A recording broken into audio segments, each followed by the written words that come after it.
Ch.9 Mountain-locked ancient temple, forest of hanging corpses. Fu Yao noticed that Xie Lian was shrunken in the crowd, and frowned.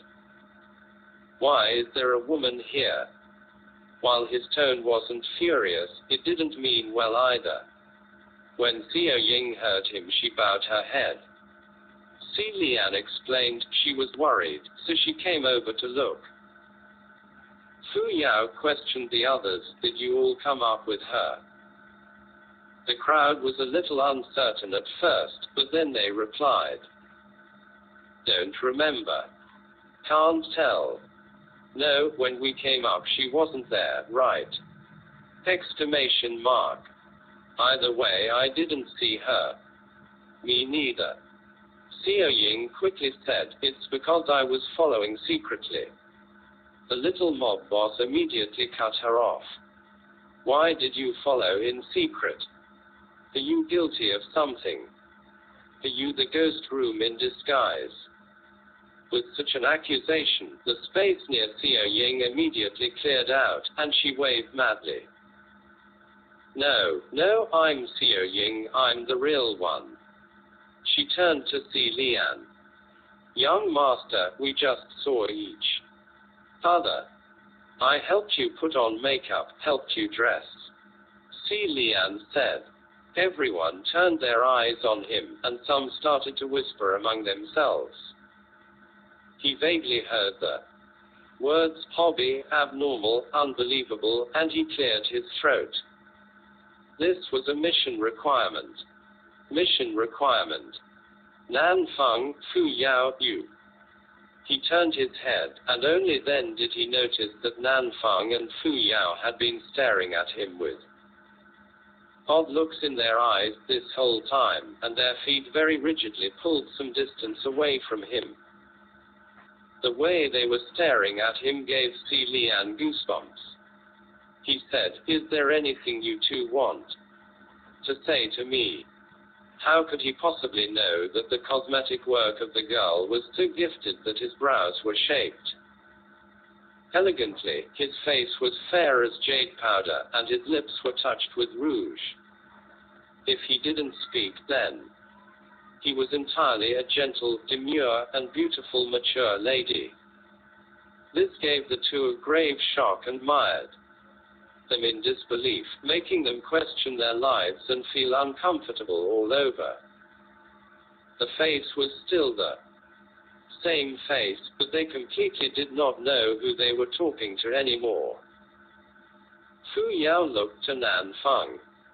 Was there something you wanted to say?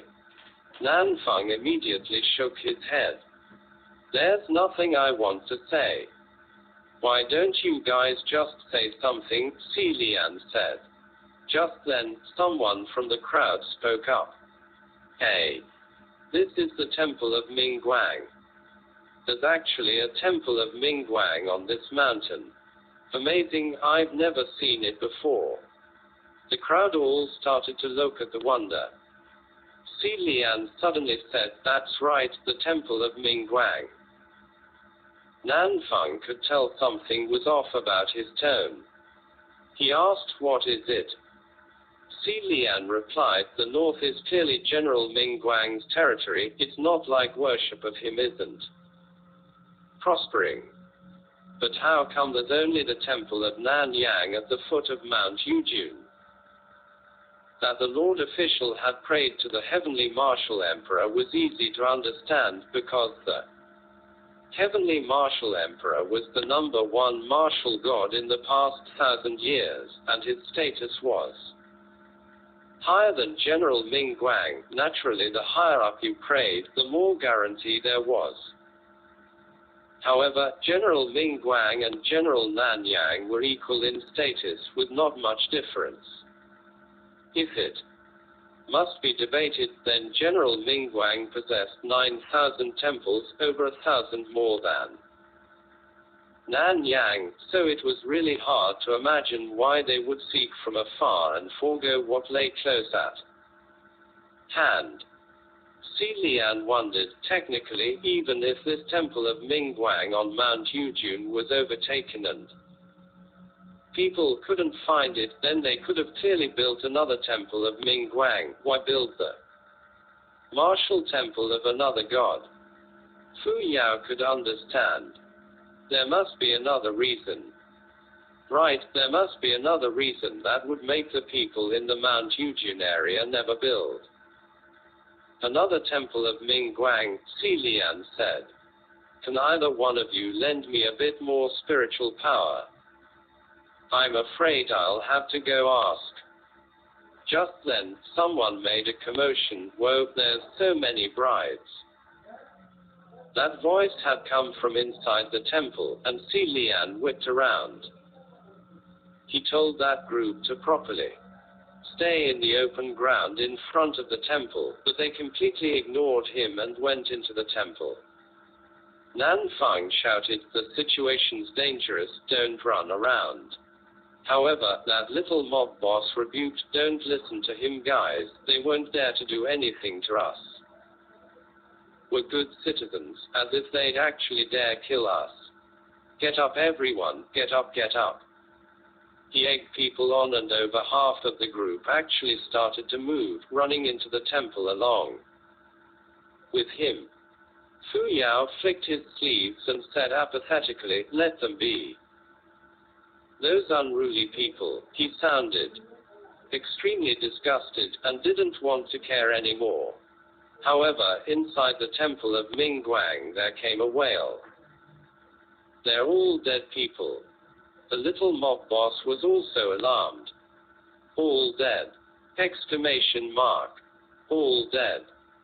This is evil business. How come this one hasn't rotted yet even though it looks like she's been dead for decades? He quickly turned around and got over it. However, doesn't matter if they're dead. Transport all the corpses of the brides down the mountain. Wouldn't their families still have to pay up? Xie Lian's eyes slowly darkened. The group thought about it. That certainly made sense.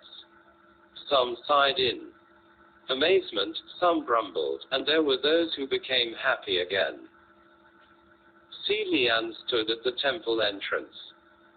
Why doesn't everyone come outside first? The air in the back of this temple is heavy with corpses without any ventilation for years. It'll be bad if normal folks were to read it in. This sounded very logical and the group didn't know whether they should listen. Xie Ying begged in a small voice, everyone, let's not be this way. It's so dangerous here, why don't we listen to this young master first and go out to sit? But this group didn't even bother to listen to Xie Lian, so why would they listen to her? No one paid attention. Xie Ying didn't give up, however, and repeated herself a few times. The little mob boss even directed them, pick for the fresh corpses, guys, who knows if the families of the ones that are too old are still alive, so don't waste your energy hauling those. There were even those who praised him for being clever and able. Xie Lian really didn't know whether to laugh or cry at this, and when he saw there were people touching where they shouldn't, he warned aloud. Don't remove the veils. That veil can separate the aura of the corpse and the aura of Yang. There's a lot of you and the aura of Yang is too abundant. If they suck it in, it's hard to say what will happen. However, in order to pick out the freshest corpse, the group of men had already pulled off pretty much all the veils. Xie Lian exchanged a look with Nan Feng, who had come to the door, and shook his head, knowing they couldn't stop them. After all, it wasn't like they could beat the men to a bloody pulp, so they couldn't move. Otherwise, if something happened, wouldn't they lose the ability to run? A very hopeless situation. Just then, one of the burly men removed the veil of one of the brides and exclaimed, my God, this little hussy is hella cute. The men all came to surround the corpse. She didn't even get married yet, right? What a waste to just die like that. Her clothes are a bit tattered, but she's the prettiest. This bride probably hadn't been dead for too long. The skin of her face was still rather supple. Someone said, "Dare you to feel her up?" The little mob boss replied, "Why would I be afraid?" Then he pinched the corpse's face twice. It was so silky smooth that it made his heart itch, and he reached out ready to touch it again. Xie Lian couldn't bear to watch any more, and was about to stop him when Xiao Ying rushed over. She exclaimed, "Don't do this." The little mob boss shoved her backhandedly and yelled, "Don't get in men's way." But Xiao Ying climbed to her feet again and cried, "You're going to incur heaven's wrath like this." The little mob boss was furious now, and cursed. "Fucking hell. This ugly freak is really nosy." He cussed as he moved to kick her, but Xie Lian easily lifted the back of Xiao Ying's collar with one hand and pulled her away. Yet unexpectedly, they heard a thud. The little mob boss yelled, "WHO hit me!" Exclamation mark. Xie Lian turned back to look.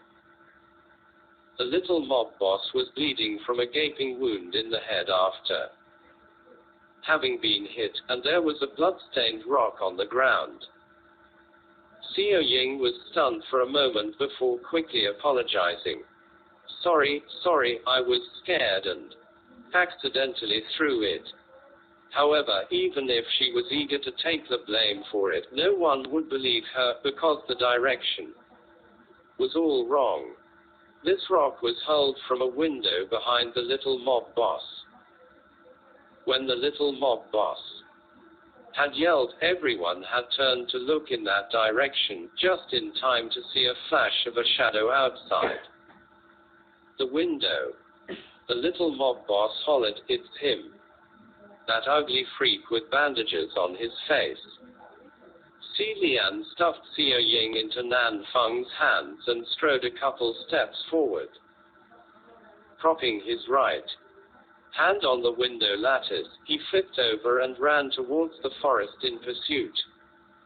A few of the bolder ones, who had their eyes on the bounty, followed after him and leaped out the window as well. However, when Xie Lian reached the edge of the forest, he suddenly caught a whiff of blood. Sensing something off, and with alarm bells ringing in his mind, he suddenly halted in his steps and warned, "Don't go in." He had shouted his warning, but those few people thought, "I'll chase even if you don't," and charged into the forest without even stopping. The others who had originally gathered in the temple poured out too. Seeing that Xie Lian had stopped at the edge, those who weren't as bold crowded around to watch. Before long, they heard a few screams. A few shadows stumbled out from the forest. These were the few people who had barged in first earlier, and now they were staggering out. When the crowd saw them after they stepped under the moonlight, they were instantly scared out of their wits. They were still living humans when they had entered. How did they become bleeding humans when coming out? From their faces to their clothes, these people were red all over, with their blood gushing forth like a spring. If a person could truly bleed this much, then they would definitely die, but these men were still walking towards them, step by step. Everyone retreated in unison out of terror until they were behind Xie Lian. Xie Lian raised his hand. "Calm down. The blood isn't theirs." Sure enough, those few men said, "Yeah. The blood isn't ours. It's." Even a face covered in blood could not hide their horrified expressions. The group followed those men's eyes and looked into the forest. It was pitch black, so they could not see exactly what lay within.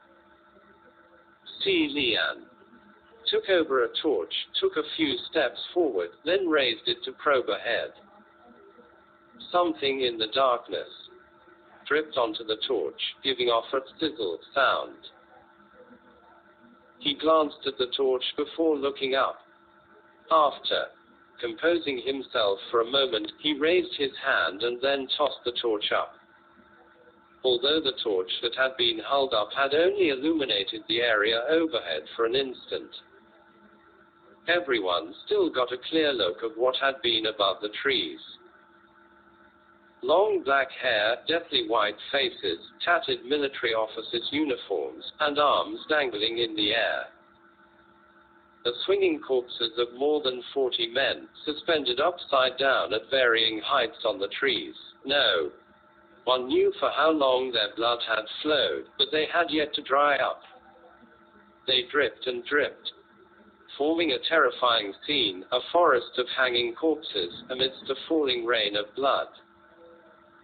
This group of people outside the forest were all strong, burly men, but how could they have ever seen such a sight?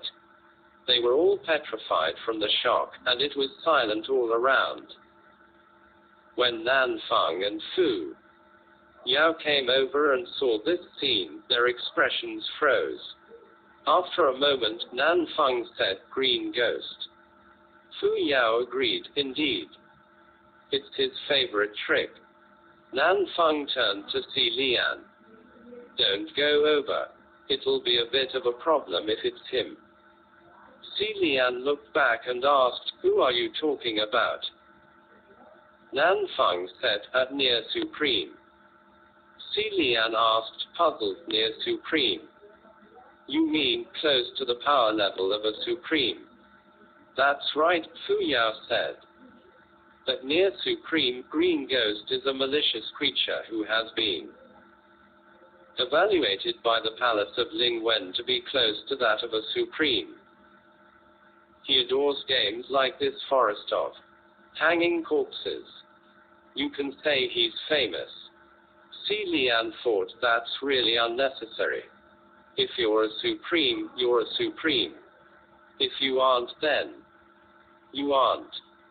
Just like there's only ascended and not ascended, there's not near ascended or about to descend. Adding it near only makes it awkward for everyone." He recalled the time when that young man had led him all the way here. There had been the sound of rain pitter-pattering on the surface of the latter's umbrella. Could he have held up the umbrella in order to shield him from the blood rain of this corpse forest? He let out a soft "ah" right then, and the other two immediately asked, "What's the matter?" Thus, he gave a brief account of how he had met a young man while he was in the sedan, and how that young man had brought him here. When he was done, Fu Yao said skeptically, "I noticed the enchanted array on this mountain when I came up.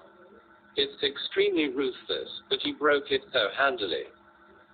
Xie Lian thought, rather, he crushed it under his heel, without paying it any mind. 12. He said, "That's right. This near Supreme Green Ghost you speak of, could that be him?" Nan Feng considered it a little and said, "I've never seen the Green Ghost before, so I can't say." "Does that young man you saw have any distinctive features?" "Silver butterflies," Xie Lian said. Earlier, when Nan Feng and Fu Yao saw the scene of the forest of hanging corpses, their expressions could be said to be calm, but the instant those two words left Xie Lian's mouth, he could clearly see the drop in their expressions. Fu Yao exclaimed in disbelief, "What did you say?" "Silver butterflies." "What kind of silver butterflies?"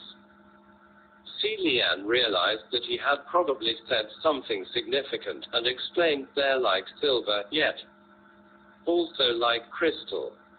They don't seem to be living creatures, but they look quite pretty." He saw Nan Feng and Fu Yao exchange looks with expressions so grim their faces were almost green. After a while, Fu Yao said in a heavy voice, "Leave. Right now. We haven't settled the case of the ghost room yet, how can I leave?" Xie Lian said. "Settle." Fu Yao said. He turned back and sneered. "Seems like you have really tarried too long in the human realm. This ghost groom is merely a savage.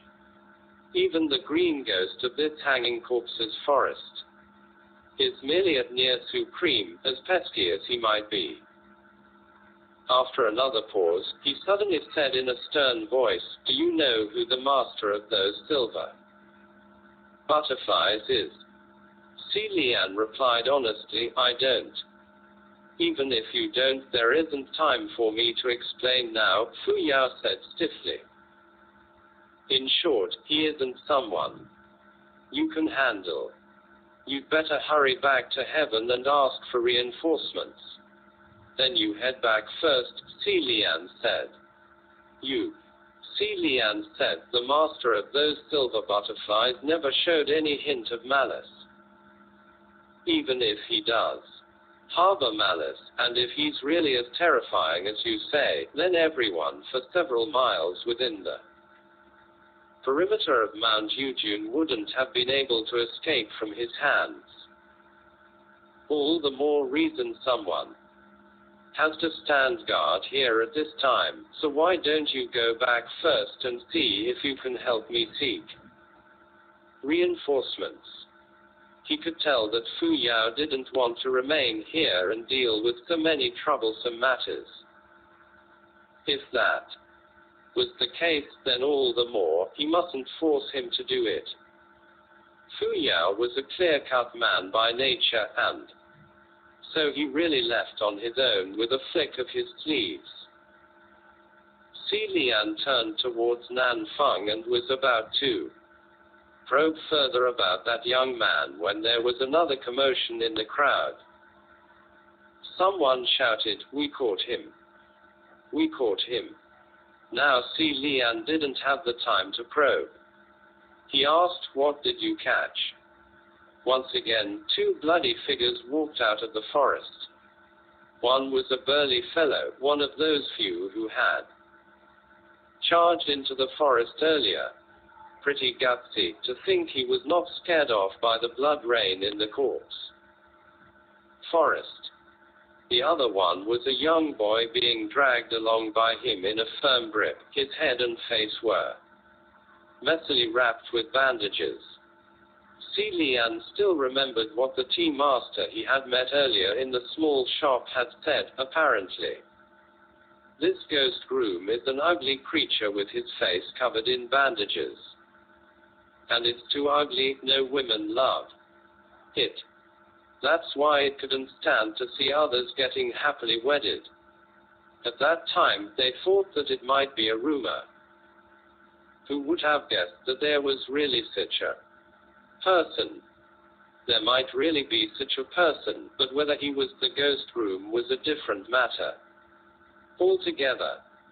He was just about to take a closer look at the bandaged boy when Xie Ying rushed over. She yelled, "You've got the wrong person. This isn't the ghost groom. He isn't." The little mob boss said. "He was caught red-handed, and you still say he isn't?" He paused, as if something had suddenly dawned on him. Then he continued, "No wonder why I was thinking that. You're always acting so strangely, and keep insisting, he isn't, he isn't. So you're in cahoots with this ghost groom?" Exclamation mark. Stunned, Xie Ying hurriedly waved her hands. No, I'm not. He's not either. He really didn't do anything. He's just an ordinary. The little mob boss pressed on aggressively. Ordinary what? Ordinary ugly freak. He grabbed the bandaged boy's hair a couple times at random and said, "Then why don't we take a look at how this ordinary ghost groom looks like, for him to love stealing others' women so much. His random grabbing made a mess of a few strips of the bandages, and the bandaged boy instantly held his head and screamed. His cries were full of fear. It was sad and shrill, and very pitiful at the same time. Xie Lian grabbed hold of the little mob boss's arm and said, "That's enough." When Xiao Ying heard that young boy's screams, her tears tumbled down. Seeing Xie Lian reaching out to stop the little mob boss was just like seeing hope, and she hurriedly grabbed his sleeves and begged, Young master, help me, help him." Xie Lian cast her a glance, and Xiao Ying let go of his sleeve embarrassedly, as if afraid he would detest her touchy-feely hands and would not want to help her anymore. Xie Lian soothed, "It's fine." He took another look at the bandaged boy with a bloodied head, and realized that the boy was also peeking at him with wide, bloodshot eyes through the gaps in the bandages under his arm. He took just a peek, then immediately lowered his eyes and hurriedly secured the bandages again. Although he did not reveal his face, a patch of skin on his face had been exposed, and this bit was already very horrifying, as if it had been burned by fire before. It was not hard to imagine how scary the face that laid under the bandages was. The bystanders sucked in a breath while the boy shrank even more. Xie Lian noticed that the way these two cowered were exactly the same. It was as if they did not dare to step into the light, nor dare to see other people all year round. He sighed inwardly to himself again. The little mob boss at the side was wary. "What are you scheming? We are the ones who caught the ghost groom." Xie Lian let go of him and said, "I'm afraid the ghost groom won't let you catch him that easily. My friend searched around here earlier, but he didn't find him. It's possible this boy came much later. The real ghost groom should still be here." Xiao Ying mustered up her courage. "You want the reward money, but you can't just catch anyone at random to make up the numbers." On hearing this, the little mob boss clearly wanted to beat her again. He had been causing trouble since earlier, and Xie Lian finally couldn't endure it anymore. He waved his hand and Ruoye flew out to give the little mob boss a slap with a thwack that sent him falling over. Nanfeng seemed to have reached his limit too, and immediately followed up with a kick. The man finally toppled to the ground and remained still. This person was a shit-stirrer, and once he remained immobile, the crowd did not know who to take aim at, and so they all became very well behaved. The commotion died down after a few scattering outcries here and there. Xie Lian thought, "Finally, we can deal with the issue now." He sized up the young boy on the ground for a moment, then asked, "Were you the one who threw the rock by the window earlier?" His voice was gentle. The bandaged boy, who was trembling uncontrollably, peeked at him again and nodded. Xiao Ying said, "He doesn't want to harm anyone. He just wanted to help me when he saw that little mob boss looking like he was going to hit me." Xie Lian asked the young boy again, "Do you know what's with all those corpses hanging in the forest?" Xiao Ying said, "I don't know what's going on, but he's definitely not the one who hung him up." The bandaged boy trembled and shook his head repeatedly.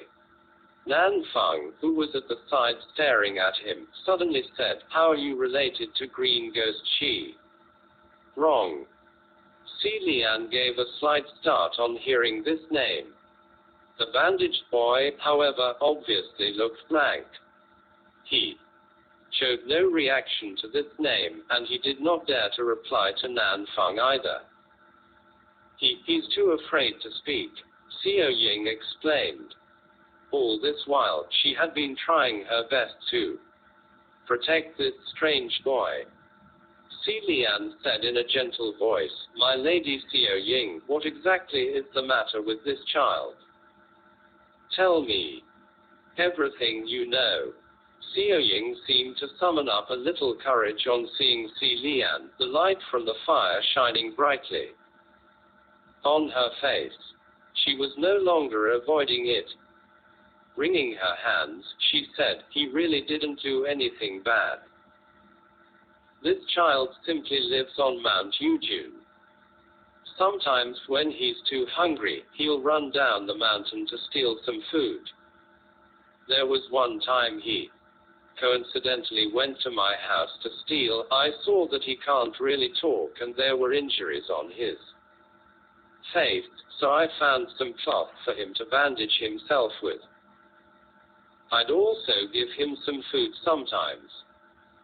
Xie Lian had initially thought them to be a couple, but now that he learned of all this, Xiao Ying's reciprocal protection of him was more like that of an older sister, or even an elder taking care of him.